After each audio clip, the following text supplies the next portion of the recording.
On peut se demander si l'astrologie rotationnelle, celle qu'a exhumée en quelque sorte Michel Gauquelin, qui aurait été la première forme d'astrologie, l'astrologie la plus primitive, où on regardait simplement où la planète se levait ou se couchait, on n'avait pas connaissance de son cycle, de sa vitesse de révolution, etc. Cette première astrologie a pu être l'œuvre, effectivement, des humains, comme plus ou moins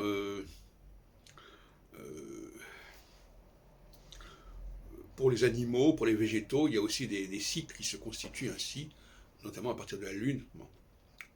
Et c'est sur la base de cette première astrologie que se serait constituée une autre astrologie, celle des cycles et des révolutions planétaires, qui serait venue compléter en quelque sorte cette première astrologie. Voilà la thèse que je défends actuellement au niveau de l'histoire de l'astrologie, de sa formation. L'astrologie rotationnelle, l'astrologie des maisons astrologiques, serait beaucoup plus ancienne que l'astrologie zodiacale, et même l'astrologie des maisons astrologiques avec son côté divinatoire, son côté mantique, n'est-ce pas, avec telle maison qui a telle signification, pourrait avoir existé beaucoup plus tôt que l'astrologie zodiacale, l'astrologie cyclique, l'astrologie mondiale. Et on peut penser que s'il n'y avait pas eu cette première astrologie, peut-être que la deuxième astrologie n'aurait pas existé, n'aurait pas pu se constituer, se concevoir.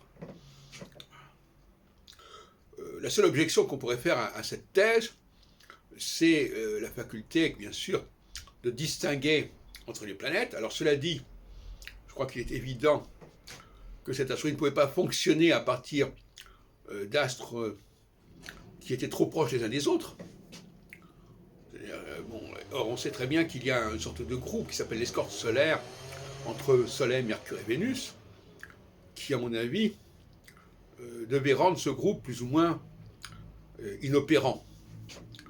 Quant aux planètes au-delà de Saturne, évidemment, on ne les connaissait pas. Donc, cette première astrologie a fonctionné essentiellement autour de Mars, Jupiter et Saturne, qui sont d'ailleurs les trois planètes dont traite Michel Gauquelin dans sa première édition de 1955 de l'influence des astres. Ensuite, il a ajouté la Lune et Vénus, mais à mon avis, c'est très discutable.